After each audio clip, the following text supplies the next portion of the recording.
ম্যাচের বাকি আর মাত্র 11 মিনিট। মিশর 2-0 ব্যবধানে এগিয়ে। গ্যালারি থেকে শুরু করে টিভির পর্দা সবখানে এক স্তব্ধতা। ফুটবল বিশ্ব তখন ইতিহাসে সবচেয়ে বড় অঘটনের প্রহর গুনছে। কোটি ভক্তের হৃদয়ে কেবলই এক হাহাকার, ফুটবল জাদুকর লিওনেল মেসির মহাকাব্যিক পথচলা কি তবে এখানেই থমকে যাবে? কিন্তু ফুটবল তো শুধু একটি খেলা নয়, এটি এক চরম চিত্রনাট্য। আর সেই চিত্রনাট্যের সেরা গল্পগুলো ফুটবল বিধাতা বোধহয় জমিয়ে রাখেন শেষ মুহূর্তের জন্যই। বিশেষ করে মঞ্চে যখন স্বয়ং মেসি উপস্থিত, তখন রূপকথা তৈরি হতো কেবল সময়ের ব্যাপার। ম্যাচের শেষ লগ্নে নিজের পায়ের জাদুকরী ছোঁয়ায় খাদের কিনারা থেকে দলকে টেনে তুলে মেসি যখন আবার খেলায় ফেরালেন, তখন তৈরি হলো এক অবিস্মরণীয় ইতিহাস, থমকে যাওয়া পৃথিবী এবং জাদুকরের অশ্রুধারা। ম্যাচ শেষের শেষ বাঁশিটি যখন বাজল, মনে হলো পুরো পৃথিবীর স্পন্দন যেন এক মুহূর্তের জন্য থমকে গেছে।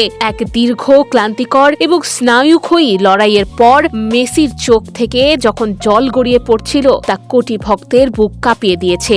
এই অশ্রু কোনো পরাজয়ের নয়, এ হলো এক পরম তৃপ্তির আনন্দ অশ্রু।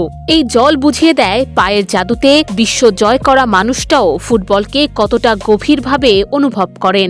দলের জন্য নিজের সবটুকু উজাড় করে দিয়ে স্নায়ুচাপের শেষ সীমানায় পৌঁছে তিনি শিশুর মতো কাঁদছিলেন। বিশ্বমঞ্চে মেসির সেই চোখের জলবিন্দু ছুঁয়ে গেছে পৃথিবীর প্রতিটি প্রান্তের ফুটবল প্রেমীর হৃদয়। ফুটবল ইতিহাসের সব অর্জন যার পায়ে লুটিয়ে পড়েছে, সাফল্যের সর্বোচ্চ চূড়ায় বসেও তার এই কান্না প্রমাণ করে ফুটবলের প্রতি তার ভালোবাসা কতটা নিখাদ এবং পবিত্র। এমন এক কান্না যা মুখে প্রকাশ করার মতো কোনো শব্দ, কোনো অভিধানে নেই। এ কেবলই এক পরম আত্মতৃপ্তি আর অনন্ত আবেগের এক অমর গল্প।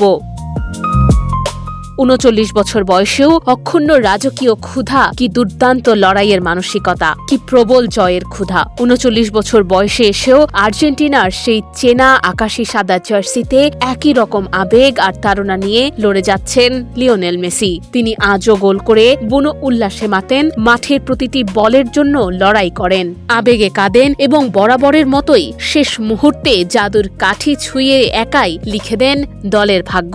তিনি মেসি, তিনি অনন্য, তিনি চিরন্তন।